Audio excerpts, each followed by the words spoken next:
Street food. Street foodies! We are wrapping up a snack-packed month of episodes from Xian's Muslim Quarter. On the real, there are so many snacks that I could not even get to. There's this awesome taffy that they pull. There's this candy thing that they pound with giant orc-sized hammers.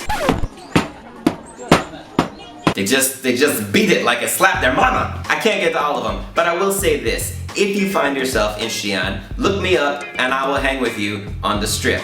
Just like I did with street foodie Charles Berg. He messaged me on YouTube and we straight met up. Oh snap, I just money where my mouth is, that piece. Just got real. Come to China. Speaking of visitors, my mother and father-in-law recently made the pilgrimage to the land of their grandchildren. And one of the many places we took them was Hui Min Jie. Where are we going today, River? We're going to the bell tower. And also the drum tower. I've made reference to the bell tower and the drum tower all season. Now tickets are pretty cheap to get in, but if you go on a weekend or a holiday like we did, the lines are gonna be long and the places are pretty packed. On the surface, the bell tower has a big bell, the drum tower has some big drums. Both towers actually have music shows. They're pretty short, but they're interesting if you're into ancient music. Both towers actually have museums inside as well. The drum tower has a Qing Dynasty office furniture museum, which is about as interesting as it sounds. But the bell tower has a Silk Road museum, which I personally found pretty interesting. There's a map that traces all the major stops along the ancient Silk Road, which was the overland trade route between China and the West. Xian, where I live, was the start of the Silk Road, and it finished in Rome. Marco Polo! But, and I didn't know this, it made stops in Kabul, Tehran, Baghdad, and Damascus. I think Silk Road history is just fascinating. Lions, for example, are not native to China, but they are a huge part of Chinese culture. Lion statues sit out in front of banks and neighborhoods for like protection. They have a traditional lion dance, which is a totally mainland Chinese thing, but there's no lions here. Where did that come from? Silk Road, baby. While you ponder that, treat yourself to the musical stylings of the Bell Tower Septet.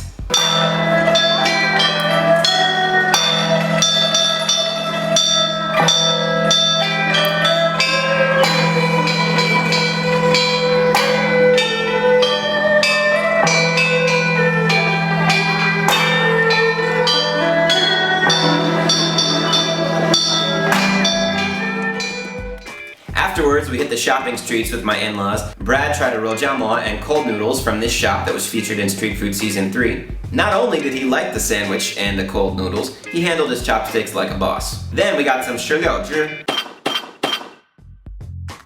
Pomegranate juice. Bright pink, refreshing, not as cold as I would have liked it to be. A little sweet, a little tart.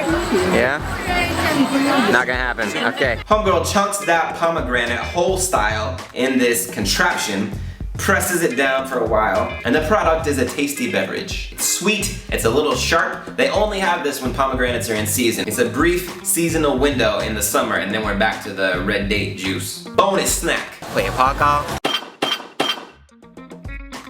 This dish is always served by traditional Hui people. You can check back to episode 6.1 to learn more about the Hui. The cake looks really sweet, but it actually isn't that sweet. I wasn't a huge fan of the red date flavor, but it is made with sticky rice. Sticky rice! I hope you've enjoyed this meandering stroll down Hui Min Jie. If you come to Xian, it is not to be missed. I didn't show you guys this, but in an alley down the way, they have cricket fighting.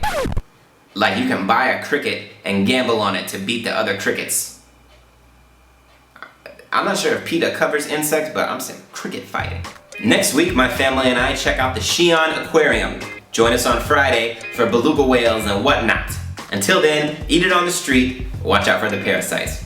And also the crickets. Street food. Alright, you've no doubt noticed the poor lighting quality of the show thus far this season. I want to apologize. I want to invite you to visit Patreon and I will buy some lights, okay? Let's just acknowledge it. The lighting sucks. I'm sorry.